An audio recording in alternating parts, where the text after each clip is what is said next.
Bonjour les amis, aujourd'hui je vais partager avec vous une information que mon prof de français a dit. En lisant un texte à voix haute ou en entendant un texte lu par un autre, l'enfant enrichit son vocabulaire. La lecture vocale fait appel à deux types de mémoire, celle visuelle et celle auditive. Cette association favorise l'apprentissage de l'enfant, qui retient alors les mots nouveaux ou complexes plus facilement. Maintenant les amis, on va lire le texte Vivre dans le désert à haute voix. Vivre dans le désert. Les conditions de vie sont très difficiles dans le désert. La chaleur, le vent, des températures extrêmes, la rareté de l'eau. Pourtant, la vie est présente. Mammifères, oiseaux, reptiles. Les animaux y sont nombreux. Mais pour vivre, ils doivent s'adapter et développer des capacités parfois étonnantes. Le fennec ou renard des sables vit dans le désert du Sahara. C'est un mammifère carnivore.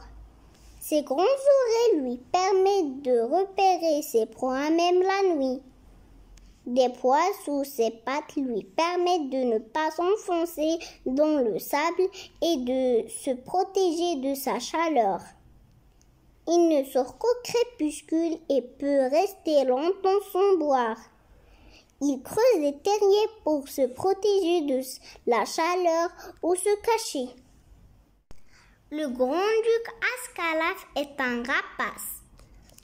Le jour, il se repose sur une corniche rocheuse, à l'entrée d'une grotte ou dans un arbre. La nuit, du haut de son perchoir, il chasse ses proies composées de petits mammifères, d'oiseaux, mais également de serpents ou des fennecs. La vipère des sables ou vipère de l'algue et de couleur sable. Pendant les périodes chaudes, elle s'enfuit dans le sable ou se cache près d'un rocher.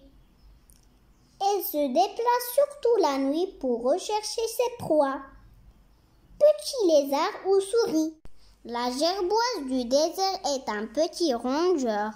Elle possède de longues pattes arrière qui lui permettent de faire des bonds de 2 mètres à 3 mètres. Des poils au bout de ses doigts l'empêchent de s'enfoncer dans le sable. Elle se nourrit de plantes ou d'insectes. Quand il fait très chaud, elle creuse un terrier et le referme aussitôt pour rester au frais. Elle sort surtout la nuit. Elle ne boit pas souvent.